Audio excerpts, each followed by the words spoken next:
Today was the big day for the stream. You guys may remember shortly before Heart of Thorns, I discussed an idea of a 0 to hero challenge. This being this basic idea that it was way too difficult and way too grindy to get your character or a new character from nothing, from character creation, all the way up to being possible to raid on. Further, and more specifically, the idea that you can't raid, not because of any indication on your actual skill or understanding of the game, but simply because you don't have the right gear, and when your team starts wiping, they're gonna finger you as being the guy with the bad gear, and they're going to kick you out.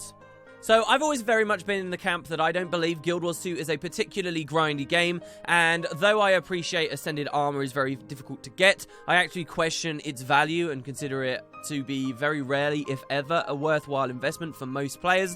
But I'm generally of the opinion that this isn't so much of a problem. That actually, if you are focused, if you like the idea of raiding, then Guild Wars 2 is actually very friendly with the way it's developed its gear system and its reward structures, and still does favor more casual people, especially than you'd see in other MMOs. But here's the thing, I am a long-standing player of the game with multiple thousands of hours of the game, and I haven't really started from absolutely nothing and played all the way up to the point where I have a character geared to the teeth like my currently existing ones. So there's an issue there. Maybe all the new people coming to the game are going to have a much worse experience because of the new inflated crafting recipe prices, because of the demand of certain runes and certain builds inflating very specific stat sets and so forth, and these players are actually having a much harder time than anyone like me who played back at launch ever had. And so it's kind of an interesting discussion. It's something a lot of people talk about. There's always a back and forth on this as to whether it's really that difficult. And I wanted to figure out, through a challenge, exactly where we lie. How long does it take to get from absolutely nothing, as long as you're focused on your task, to max yourself out? And that is the idea of 0 to hero. So here on screen you can see a little bit of an image I mocked up for the stream to introduce it today. We did start playing it. There was a bit of Twitch interaction, a little bit of you guys able to vote on exactly what we were doing. I'll talk about that in just a moment. But I do just want to express the general concept here. So as you can see, 0 to hero, here's the idea. We have to start with nothing. So this is a bit like other challenges I've done in the past where I completed I got to level 80 and completed the entire personal story without ever dodge rolling, without wearing basically any gear, without pretty much anything, and 0 deaths, and we managed to beat the personal story. Some challenges that I did like this. Well, check it out. So this one, we start with no currencies, and absolutely means no currencies. If we want this to be scientific, if we really want to know what it's like to be a new player, or at least a new enough player who's interested in raids, which I'll discuss in a second, then we have to start with no currencies. So we're starting with no gold, no gems, no dungeon tokens, no currencies from the new maps, none of that stuff. We can have no impact from any outside character. So I'm not going to be using any benefits that come from other characters on this particular account. It's a new account I'm running on. No items. That means specifically like the bank, right? So there are no items we can use. There are no crafting collectibles. None of that stuff has all been emptied out. There's nothing we can use. Generally, very low AP. And I unfortunately couldn't empty my account of AP. We'll talk about that in a second. But, you know, it's a low AP account. What you guys might not realize is, for those existing veteran accounts, for my main account, I've got enough AP now and enough of those monthly rewards that I get a lot of gold find. I get a lot of bonus experiences from killing enemies. I get a lot of karma bonus. And that will inflate things over, you know, several hundred hours of gameplay as this challenge could potentially end up being. We'll see what the eventual numbers end up like. So, very, very low AP, so that this really isn't a factor, is where you ideally want to be starting, just to figure out where the lowest bar is. Nothing cheaty waiting for you in the trading post, and of course no masteries either, from having started with Heart of Thorns. So that's how we want to start. And of course the end of the challenge is, well, actually, hold on, that's quite difficult to tell what the end of the challenge should be, isn't it? Actually, this had me umming and ahhing for a while. This is what I eventually settled down onto. It was fully ascended character that is gear appropriate for progression. Now, every single one of those words there is jam-packed with juicy details that I do really want to go into. So, I kind of asked myself, why do people care about this discussion? Why do people really give a massive hoot about this? See, the truth is, you don't really need ascended gear, and this is what kind of stumped me straight away. It's been well understood, before the raids even came out, it was well understood that ascended armor, for example, with its incredibly tiny marginal stat boosts, it would be basically impossible for the devs to ever balance content and DPS checks and timers so tight you needed ascended armor. That was always a laughable idea.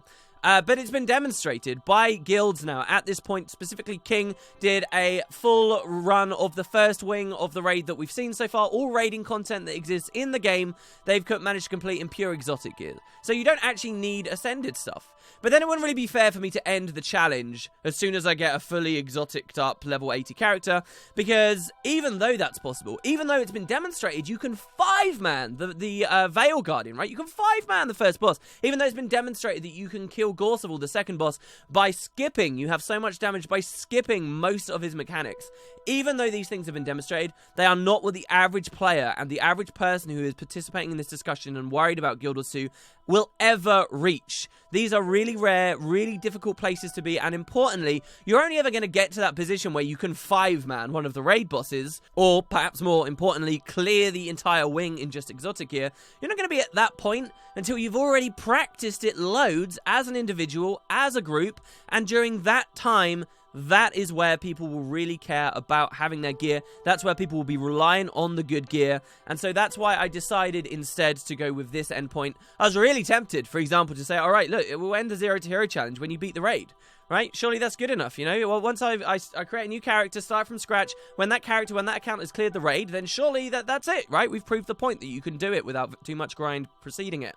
But it does get a bit of a grey area, and I don't want to leave room for grey areas. For example, I could just work for 100 gold on that new character, which, by the way, you can easily acquire about 3/4 of the way through the personal story. And with that money, I could just pay for a run, right? That's about the prices that people are charged. I could pay for a run through the raid, and it's like, there you go, you're done with the raid. That's not exactly what we're looking for. So this is what I've decided to go for. We're looking for a fully ascended character. Now, I do believe ascended armor is not worthwhile at all. So what I'm going to be recording is, first of all, when we get to ascended weapons and trinkets, and that's it, which in my opinion is more than enough for any raid content Arenanet will ever add, right? And then also, just for a little bit of fun, for a little bit of interest, we will go that extra step further, and we will do the truly difficult task of getting fully ascended armor too, just to see where those two numbers lie, because I suspect we can actually get everything except the armor super quickly, and we can be ready super quickly, and then we'll see just how much extra the armor adds for what little benefit. So that should be pretty interesting. So fully ascended, but appropriate for raiding progression. Progression being the idea of that time where you're practicing. That's where I want to end it.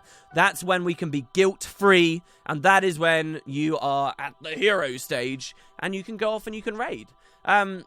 Now, I'll talk a little bit more about some of these points later. I do, of course, have some extra bonus rules as well. Of course, I'm a content creator and I'm streaming this stuff, right? So I've got to put some other restrictions myself. I said, you know, let's go crazy. Let's really start from nothing, okay? So no handouts from friends. You know, I can't really start with anyone. I can't use any of my prior contacts. I can't use any benefits or perks of my existing guilds. I cannot take any advantage of any excessive zerging that results from the fact I'm streaming. Specifically when I stream, if I find that a zerg has started building up as people play with me, you know, a couple of people was fine. But if it starts building up too much, it's very easy to actually smash the zerg away. You can just go off and do some personal story or whatever. So no excessive zerging. We want a truly new player experience. And then as well, no credit card or PayPal or whatever, right? Let's not buy any gems. Let's really take it to the most base level.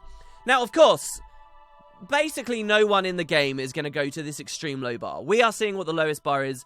That players will use the advantage of friends they have. They will take handouts from their friends. They will have advantages of guilds. They will buy gems. They will have existing currencies. You're never going to have a player who comes into Guild Wars 2 with absolutely nothing and immediately cares about raiding. They'll have stuff in their bank accounts already. They'll already have the level 80. But whatever, ignoring that, let's go to the lowest bar, and that is the idea of the challenge. So it should be pretty fun. In the first day, we got to, after about an hour and a half after we had everything set up, we got to about level 11, level 12. Not too bad. Obviously, the leveling is going to slow down very quickly, but I do want to talk to you guys a little bit about our plan. And one other thing as well about how we measure the challenge itself. So what do I mean by that? Well, there's actually two very different branches we can take here, and this occurred to me very early. How do you decide? What metric do you use to determine how long it took us? Do we type /age in-game and read, oh, look, this character is 350 hours old and now they are fully ready for raids, okay? Or do we count it as how long since the day that character was created? So, for example, we're currently in the middle of January here. It's January 10th. And maybe we just want to say, oh, we're done. That's it. After 3 weeks, right? Before January's even over, we're ready. But the thing is, we've got very, very high playtime. And you might not think this really matters, and I'll be doing a mix of both to figure out what's going on. But there are some really interesting things. Like, for example, currently I'm leveling to level 80. What I could do, in theory, if all we cared about is /age on the in-game clock, I could log in for a grand total of 20 seconds every day, just long enough to claim my login reward. And if I did that for 3 years straight, or whatever, I could, in theory, net myself a bunch of free times of knowledge, giving me a bunch of free level ups, giving me a bunch of laurels, which could then go to crafting ascended stuff, or just straight up ascended materials themselves, purely through login rewards. And in theory, in this way, you could have a character that goes from 0 to hero, but when you type /age on it, it's only like 4 hours old. The catch is that even though it's 4 hours old, it's been in existence for 3 years. So that's a pretty extreme example. But then the other extreme is kind of what I just described, that someone would grind and grind and grind and go completely crazy. So much of the ascended reward systems are tied to daily things. A lot of it's tied to laurels. A lot of it, if you're looking, for example, at getting lucky with drops from Tequatl, from any of these big bosses, from doing fractals, a lot of that stuff's like daily gated. And where there's so much daily gating going on, there are two kind of quite divergent paths. And so what I've kind of decided to do is a bit of a mix of both. All I want to do is play as a focused individual with this goal at the end. I think it's very important that throughout this, we don't do anything completely insane. I know a lot of really ridiculous tactics for leveling up. I could be absolutely min-maxing every little bit of food I have and buy the perfect Halloween foods and so on, so that I'm squeezing out that absolute best experience gain as I possibly can. But then I think actually if you do something too impressive like that, if you swing it too far into like this kind of insane area, once again, it's not a very good experiment to show the general player's experience. So here's my philosophy with it. We should be playing focused on that goal of getting raid appropriate, raid geared, but not doing anything ridiculously crazy or something that you wouldn't be able to expect of your average player. And that kind of goes across the board. So no like logging in for 20 seconds over days and days and days and days and days. And at the end we'll see how many what our /age was and compare it to how long the character has actually existed. So that's kind of the idea there. What we've got to do now is actually execute the character. As I say, I've already started. There are kind of a few different phases if you're curious about where do you even start with something like this. Right now, the plan is absolutely reach level 80. This alone should be fairly interesting to see what, with the current state of Guild Wars 2, how long that actually takes. Early design for the game, the devs were saying 1.5 hours per level was the sweet spot, and I sincerely do believe we are very far away from that, and it will take far less time than that. Once we hit 80, though, we're going to have to make a couple of interesting decisions, and the most important of those is going to be choosing our stat set.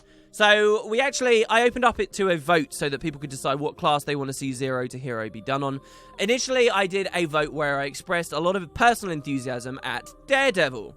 And I said this specifically because if you go Daredevil, it's medium armor, which means that the ascended armor, when we get to that final stage, will be a little bit cheaper. But it's also a very high mobility class. So for those early stages where we're reaching level 80, where we're first exploring Heart of Thorns and so on, you've actually got a lot of mobility and you can get through that quite quickly. And I was quite thrilled by that idea. But after the vote came in, people had voted primarily for Daredevil. And I kind of realized something, that though it would be impressive to see a Daredevil go from nothing to get fully geared and beat the raid, the whole Daredevil thing kind of undermines the point, because Daredevil isn't a super meta class. Now, of course, Daredevil can clear loads of the content. There's actually nothing wrong with Daredevil. We've seen Daredevil do some of the most extreme stuff in the raids, and I think it's perfectly fine. However, when you look at the pugging environment, when you look at this idea of playing guilt-free and using the absolute best stuff you can, Daredevil is not at the top of the totem pole right now. It may be with patches going forwards, but the most realistic situation where this is happening to players, where people are interested in the results of this, is going to be they are, say, a Daredevil, or they've got to level 80 on a certain character, they have a bunch of friends who are raiding, and they say, can I play with you? And they turn around and say, oh, what class do you play?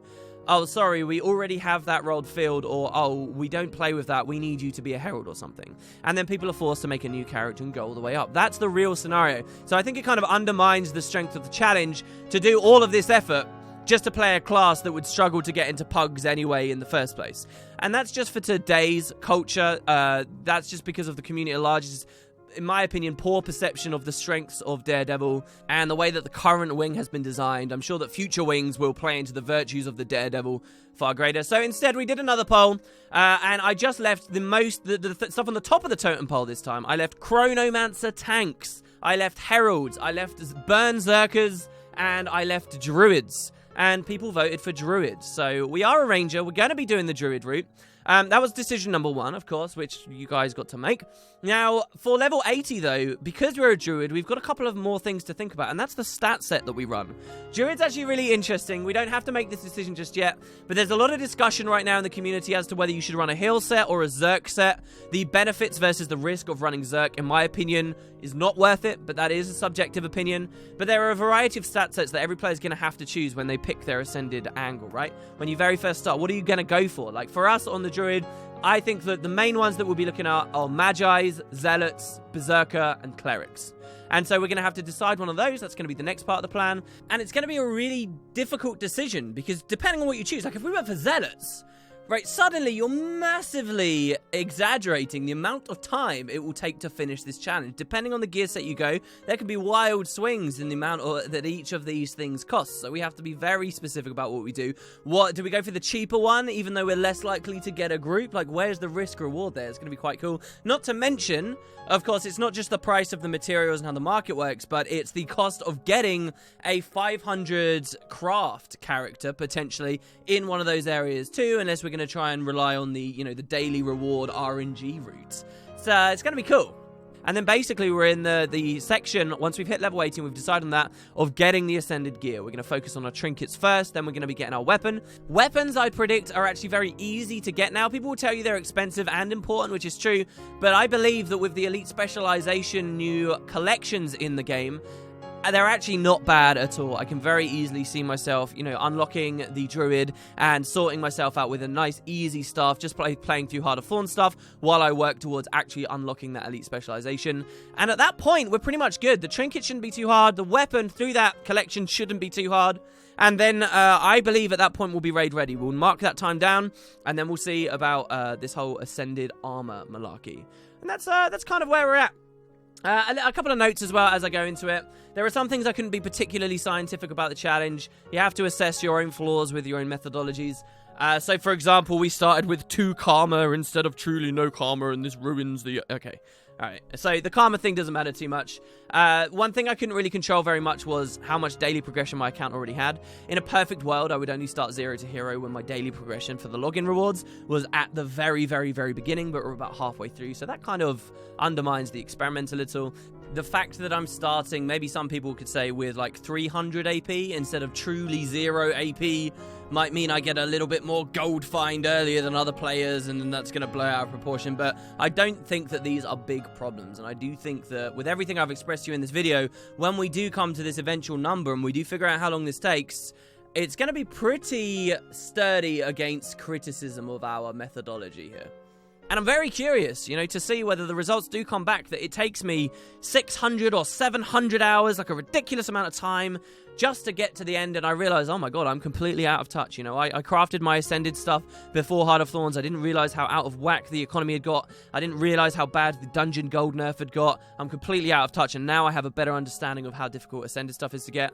Or what is currently, in my opinion, the more likely scenario, that we'll find it's easier than most people expect. But we shall see. Just to wrap the video up, I guess some of you guys might be thinking, wow, well, what a load of effort over such a silly discussion. And I can definitely see that perspective, you know. I actually think that a lot of doing this is a bit of a moot point. I think that the demographic or the group of people that actually will experience anything remotely like what we're going to be testing out here as a baseline is going to be very, very, very small. I do genuinely believe that as more people complete the raid wings, it's easy to carry a 10th person who has terrible gear and doesn't really understand stuff, knowing for a fact that just once you get good at it and you understand the mechanics, you really don't need great gear in the first place. It does undermine a lot of the importance of this. I don't think it's the most important discussion in the game at the moment, but it is something that I am curious about, and it is something that I'd like to be able to show new players who say, oh, the game's too grindy, I can't do it anymore. I want to be able to say, no, look, this is how long it truly takes to get to be able to do the hardest content out there. So yeah, I'm hesitant to give an early prediction for how many hours. I think it would be really, really difficult. So I'm curious what you guys think. Leave in the comments for me how many hours, and I may be setting up on Twitch a betting system for you guys so you can bet on how many hours you think it will take. We're going to be seeing how many hours old my character is. When we are at the point of either trinkets plus weapon and full exotic, fully ruined, right? Or just pure ascended across the board, completely guilt-free character. How many hours do you think both of those ballparks will hit? I'm curious to see what you guys think. You guys are, of course, more than welcome to tune in as I grind my way up through this live 4 days a week. For potatoes for lunch at 12:30 GMT. And yeah, it should be pretty cool. Thanks very much for watching, guys. I hope you enjoyed the video, and I guess I will see you tomorrow for this very exciting blog post about the future of 2016. Oh, I'm thrilled.